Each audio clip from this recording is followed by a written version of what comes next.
Thank you for joining us for this week's lesson. The lesson date is June the 10th, 2007.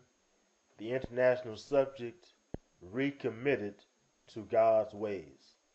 Now, last week we dealt with the book of Amos and how there must be justice and judgment in the world, and the fact that there is a right way and there is a wrong way. And we as a people, as a society, must accept that and fight for justice, see the world for what it is, and do something to improve it. Now, Hosea had the same basic message as Amos, except Hosea's prophetic ministry was geared toward the northern part of Israel, which was the majority of the 10 tribes.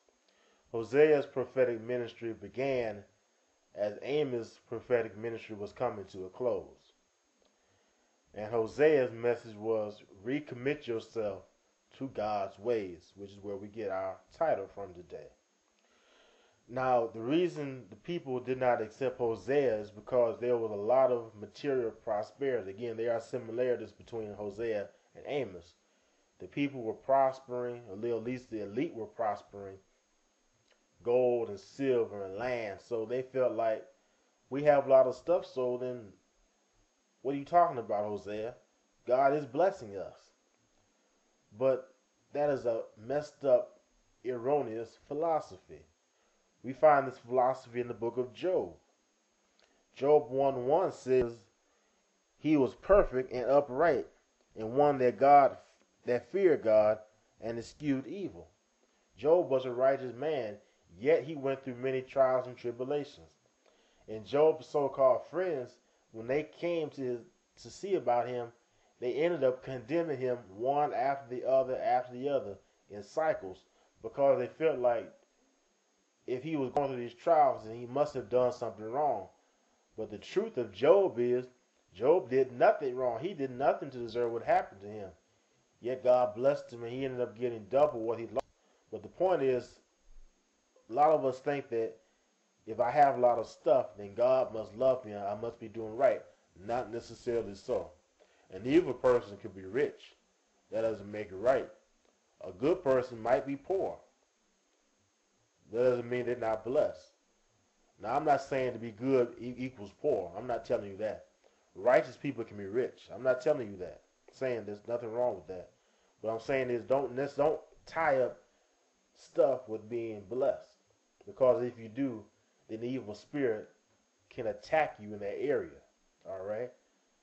Why? Because if you lose stuff, then you figure, well, I'm not blessed. I'm not going to church because I don't have this. I don't have that. I don't have the other. That's not the case. All right? Let us now go into the text. And this week's lesson is kind of all over the place. So we're going to be jumping around the whole book of Hosea. So if you will, go get your Bible and let us go into the Word. Again, the first outline is serious charges, Hosea, the 4th chapter, the 1st through the 4th verses.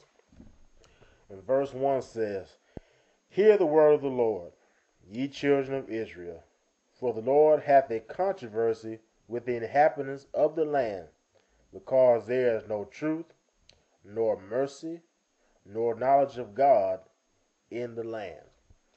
Now let us take a little while and really break this verse down. I want to break this verse down. Controversy comes from the Greek word rib, which means a contest, personal or legal. So again, this is kind of like a legal proceeding here.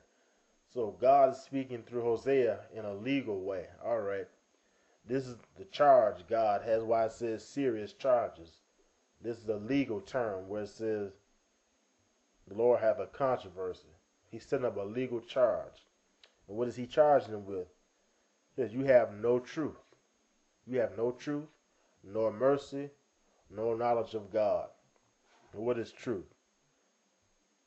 Truth here is talking about certainty, establishment, faithfulness. You have no truth. You don't have an established way. You just do as you feel. You do as you please. What's good for one is not necessarily good for the other. You do one thing for your friends, another thing for the stranger. All right? That's what it means by no truth.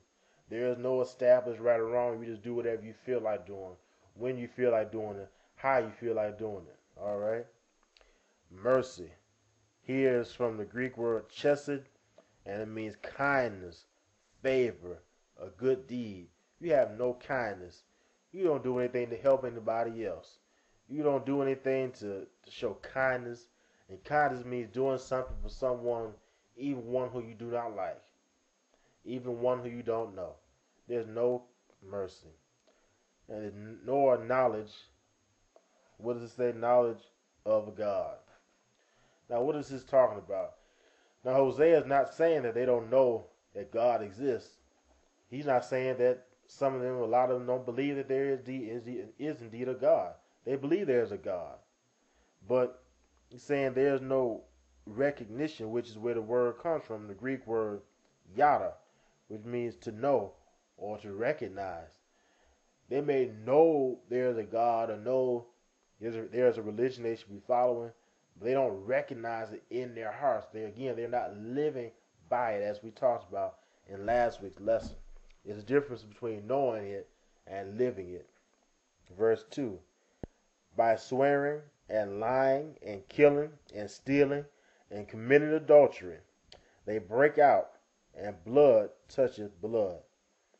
Now, swearing here is not talking about profanity per se. It's talking about pronouncing a curse on people. All right, that's what it's talking about.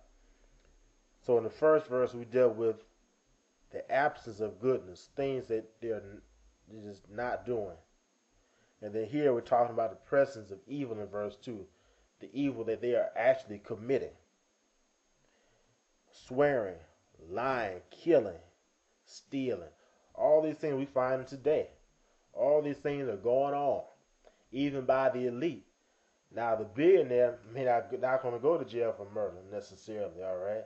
The poor person will, but there are billionaires committing murder, causing murders to be so, doing a lot of evil things. Not all, but there are some. So there's evil, there's killing, there's murdering going on in all levels of society. They break out, and blood touches blood. And blood touches blood, the commentators say it basically means murder after murder. Again, we find that today in a lot of our urban areas. Murder after murder after murder. Senseless murders. There's no reason for it. It's not self-defense or someone's breaking in your house. It's just killing somebody because they looked at you wrong or they're from the wrong street. All this foolishness. Amen. Foolishness.